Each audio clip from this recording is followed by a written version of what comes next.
आपका बहुत बहुत स्वागत है। ये भारतीय संविधान एनसीईआरटी सार संग्रह की वीडियो है। पिछली वीडियो में जहां तक हमने देखा था उससे आगे देखेंगे। आप सभी कुशल मंगल होंगे, उम्मीद करता हूं। पहला देखते हैं।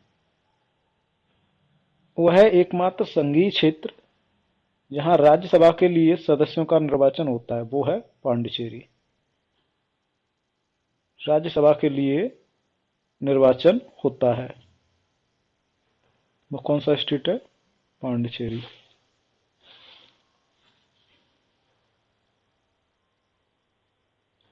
आंध्र प्रदेश का पुनर्गठन अधिनियम कौन सा है? आंध्र प्रदेश पुनर्गठन अधिनियम वर्ष को पारित किया गया था। तो पुनर्गठन कब किया गया था? 2014 में आंध्र प्रदेश से फिर किया गया था। क्या तेलंगाना को अलग किया? 1963 में एक अलग राज्य कौन सा बना था? वो नागालैंड बना था 1963 में। नागालैंड राज्य दिवस कब मनाते हैं? तो 1 दिसंबर को मनाते हैं। सिक्किम राज्य दिवस कब मनाते हैं? तो 16 मई को सिक्किम राज्य दिवस मनाते हैं। भारत की केंद्र सरकार ने वर्ष में राज्य पुनर्गठन आयोग की नियुक्ति की थी। तो 1953 में क्या की थी? राज्य पुनर्गठन आयोग की नियुक्ति की थी। भाषाई आधार पर राज्यों के पुनर्गठन का अध्ययन करने वाले आयोग के अध्यक्ष थे, जिसकी घोषणा 1953 में उस समय की गई थी जब पंडित जवाहरलाल नेहरू कौन थे? प्रधानमंत्री। तो उस पुनर्गठन आयोग के अध्यक्ष कौन थे? पुनर्गठन आयोग के अध्यक्ष थे फजल अली। तो इस आयोग को फजल अली आयोग के नाम से भी जाना जाता है। किस नाम से जाना जाता है? फजल अली आयोग के नाम से। नेक्स्ट देखते हैं। झारखंड वर्ष इतने में भारत में एक अलग राज्य बनाया गया था। तो कब? सन 2000 में झारखंड क्या बना था? अलग राज्य बना था। भारत में भाषाई आधार पर पहला राज्य कब स्थापित हुआ था? तो कब? 1953 में आंध्र प्रदेश पहला राज्य बना था। मणिपुर, मेघालय और त्रिपुरा कौन से? मणिपुर, मेघालय, त्रिपुरा के अंतर्गत राज्य बनाए गए। तो ये किसके अंतर्गत बनाए थे? पूर्वोत्तर राज्य क्षेत्र पुनर्गठन अधिनियम 1971। मणिपुर, मेघालय और त्रिपुरा पूर्वोत्तर उत्तर पूर्वी क्षेत्र पुनर्गठन अधिनियम। किस अधिनियम का क्या नाम है? उत्तर पूर्वी क्षेत्र पुनर्गठन अधिनियम 1971। 1987 में भारतीय संघ में 23वें, 24वें, 25वें राज्य कौन कौन से बने थे? मिजोरम, अरुणाचल प्रदेश और गोवा। मणिपुर, मेघालय और त्रिपुरा ने अपना 48वां राज्य दिवस कब मनाया था? कब? 21 जनवरी 2020 को। अब किसकी सिफारिश पर हरियाणा राज्य का पुनर्गठन किया गया था? हरियाणा राज्य का गठन किया गया था तो सरदार हुकुम सिंह की संसदीय समिति के आधार पर। वो है पहला क्षेत्र था जो स्वतंत्रता के बाद भारत का अंग बना। तो स्वतंत्रता के बाद पहला भारत का अंग कौन बना? दादर और नगर हवेली। केंद्र शासित प्रदेश लद्दाख में कितने जिले हैं? 2 जिले हैं। 2022 की स्थिति के अनुसार भारत में संघराज्य क्षेत्र कितने हैं? 8 संघराज्य क्षेत्र हैं। हिमाचल प्रदेश राज्य अस्तित्व में कब आया था? कौन सा? हिमाचल प्रदेश आया था 1971 में। भारतीय संविधान के अनुसार इंडिया को के रूप में जाना जाता है। इंडिया को भारत के रूप में जाना जाता है। अब देखो कुछ राज्य दिए गए हैं, उनके गठन दिए गए। हरियाणा 1 नवंबर 1966 को। कब? 1 नवंबर 1966 को। गोवा 30 मई 1987 को। झारखंड 15 नवंबर 2000 को। तेलंगाना 5 जून 2014 को। नागालैंड 1962 में अस्तित्व में आया। झारखंड 2000 में आया। तेलंगाना 2014 में आया। सिक्किम 1975 में आया। भारतीय संविधान के मूल तत्व से संबंधित है आप प्रश्न। ये नागरिकता क्या है? नागरिकता। कोई भी व्यक्ति जो सामान्य भारत में कितने साल तक रह रहा है या प्राकृतिकरण द्वारा भारतीय नागरिकता प्राप्त कर सकता है, तो वो 12 साल रहा हो। कितने साल? 12 साल। भारत के संविधान के अनुच्छेद 7 के अनुसार कोई भी व्यक्ति जो के बाद भारत राज्य क्षेत्र में प्रव्रजन पाकिस्तान में शामिल राज्य क्षेत्र में चला गया हो, उसे भारत का नागरिक नहीं माना जाएगा। मतलब 1 मार्च 1947 के बाद से पहले जो नागरिक पाकिस्तान में चला गया उसे भारत का नागरिक नहीं माना जाएगा। भारत के संविधान के अनुच्छेद 6 के अनुसार उस प्रत्येक व्यक्ति को भारत की नागरिकता का अधिकार है जिसने इससे पहले भारत में प्रव्रजन किया है, मतलब भारत में आ गया है और वह अपने प्रव्रजन की तिथि से भारत के राज्य क्षेत्र में सामान्य रूप से निवास कर रहा है। तो 19 जुलाई 1948।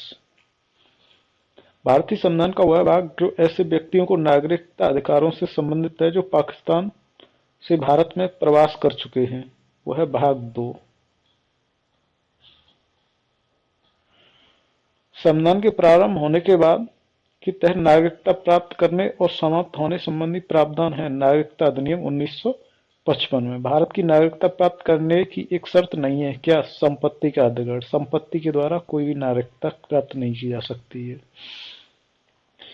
किसी व्यक्ति को भारत के एक नागरिक के रूप में मान्यता प्रदान करना भारत के संविधान का कौन से अनुच्छेद का अधीन है? अनुच्छेद 5 से लेकर 7 तक। वह कृत्य जो किसी भारत की नागरिकता रद्द कर सकता है। वो क्या क्या काम है जो भारत की नागरिकता को रद्द कर सकते हैं? नागरिक ने संविधान के प्रति निष्ठाहीनता दर्शाई हो, नागरिक ने युद्ध के समय गैरकानूनी तरीके से शत्रु के साथ संपर्क साधा हो। इन 2 आधारों पर नागरिकता रद्द कर दी जाएगी। भारत की नागरिकता प्राप्त की जा सकती है जन्म से, वंशानुक्रम से और देशीकरण से। गृह मंत्रालय द्वारा जारी आंकड़ों के अनुसार देश के लोग भारत की नागरिकता लेने में सबसे आगे हैं, तो पाकिस्तान के लोग। भारतीय जनजाति व्यवसाय भारतीय राजनीतिक व्यवस्था की प्रकृति में मूर्त रूप में पाए जाते हैं। क्या कहा जाते हैं? निरंतरता और परिवर्तन के तत्व।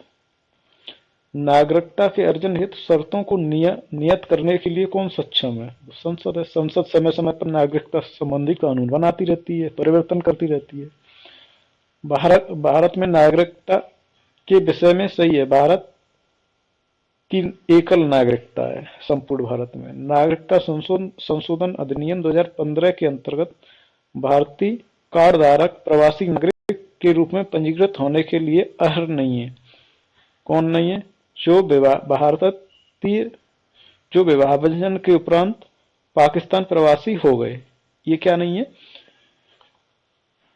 नागरिकता के लिए पंजीकृत होने के लिए अर्ह नहीं है। वह तरीका जो नागरिकता समाप्त नहीं करता है, कुछ महीने के लिए दूसरे देश में यात्रा पर जाना, इससे नागरिकता समाप्त नहीं होती है। भारत के संविधान में नागरिकता से संबंधित कौन सा भाग है? भाग 2। और अनुच्छेद किस कौन कौन से 5 से 11 तक में दी गई है नागरिकता। भारतीय संसद में नागरिकता संशोधन विधेयक पारित कब हुआ था? ये 2019 में। भारतीय संविधान के अनुच्छेद में कहा गया है कि कोई व्यक्ति जो भारत का नागरिक नहीं होगा यदि उसने स्वेच्छा से किसी विदेशी राज्य की नागरिकता प्राप्त कर ली है, तो ये अनुच्छेद 9 में कहा गया है। मतलब इसका ये है, यदि कोई व्यक्ति है उसने किसी दूसरी कंट्री की नागरिकता ले ली है तो भारत की नागरिकता स्वतः ही समाप्त हो जाएगी। भारतीय संविधान के अनुच्छेद में नागरिकता संबंधी अधिकारों की निरंतरता का उल्लेख है, वो है अनुच्छेद 10 में। अब कुछ मूल अधिकार से प्रश्न देखते हैं। भारतीय संविधान के अंतर्गत भाग 3 में वर्णन किया गया है मूल अधिकारों का। भारतीय संविधान का अनुच्छेद 19 शामिल है वाक एवं अभिव्यक्ति की स्वतंत्रता से। अल्पसंख्यकों के हितों का संरक्षण संबंधित है अनुच्छेद 29 से। भारतीय संविधान में मौलिक अधिकारों को भाग से संबंधित है बंदी प्रत्यक्षीकरण। भारतीय संविधान के मौलिक अधिकार भाग से संबंधित है बंदी प्रत्यक्षीकरण। शिक्षा का अधिकार एक मौलिक अधिकार है जो संबंधित है 21 का अ, अनुच्छेद 21 का अ से। सर्व शिक्षा अभियान का उद्देश्य आय समूह के बच्चों को प्रोत्साहित करना है 6 से 14 साल के बच्चों तक। वह मौलिक अधिकार जो अल्पसंख्यकों के हितों के संरक्षण की बात करता है वो है सांस्कृतिक एवं शैक्षिक अधिकार, शैक्षिक अधिकार। मौलिक अधिकार को लागू करने के लिए संविधान ने विशेष उत्तरदायित्व सौंपा है किसे? उच्चतम न्यायालय को। संवैधानिक उपचारों का अधिकार तहत आता है, मौलिक अधिकारों के अंतर्गत आता है। भारतीय संविधान का कौन सा अनुच्छेद विधिक समता यानी कानून के समक्ष समानता से संबंधित है? तो अनुच्छेद 14। भारतीय संविधान का अनुच्छेद 17 संबंधित है अस्पृश्यता के उन्मूलन से संबंधित है। किससे? अस्पृश्यता के उन्मूलन से। संविधान का अनुच्छेद जो हमें समानता का अधिकार देता है 14 से 18 क्या है? समानता का अधिकार देता है।